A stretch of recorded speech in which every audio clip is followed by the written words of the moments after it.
Hello, it's Julia, studying abroad at 56. Let's talk about driving in the UK, shall we? First of all, I'm just getting over a little cold, so my nose is still a little stuffy and I have just a little lingering cough.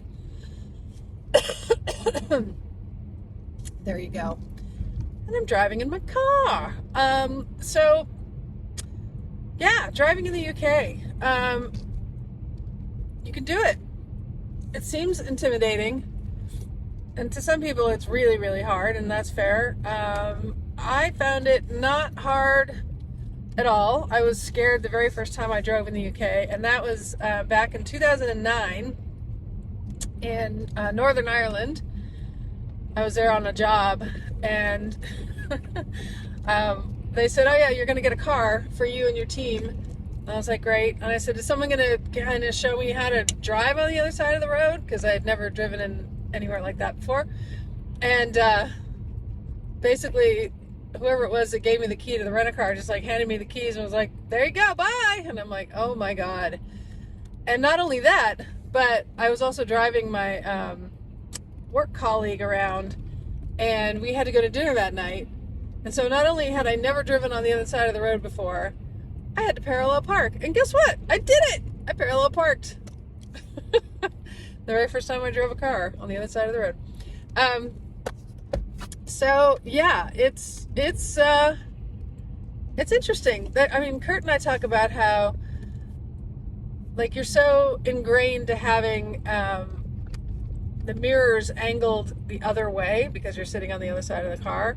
And so even though you can still see everything you need to see, it feels so weird to be looking in a different, like literally turning your head in a different direction to look in the mirrors. It's really wild. It's like your whole brain goes, no, this is not how we do it. Anyway, but you get used to it. It's been 2.5 months since we've been here, and I'm still pretty used to it. I mean, I'm already pretty used to it. But every once in a while, it's still weird.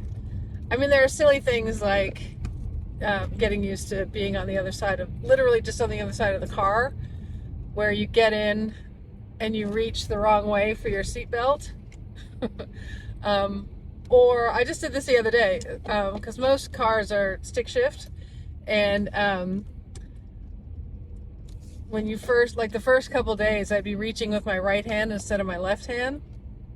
That was interesting. And then just the other day I did that. After 2.5 months, I like quickly reached with my right hand down to my door, and I'm like, there's no gear shift here. All right, now here we are at a roundabout, and this is a very easy, tiny one. The important rule at a roundabout is you yield to the cars on your right. And I have to go up this road, which I think is closed up here somewhere. Anyway, you always yield to the cars on your right. Always, always, always. And signal a lot. It's really helpful if you signal a lot to let people know which way you're going in a roundabout, which way you're exiting the roundabout. So, yeah. Oh, and there's a whole lot of road closure up here. Okay. Good times. So how do I get out of here?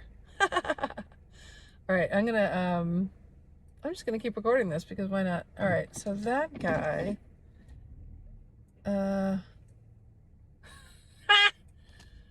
okay, bummer. Here, let me see if I can't do it. I can't turn it around. All right, here's what we're gonna do. We're gonna back up and turn around. You know, what's also challenging driving in England is not just that you're on the other side of the road, but that sometimes you're in a street that is so small, and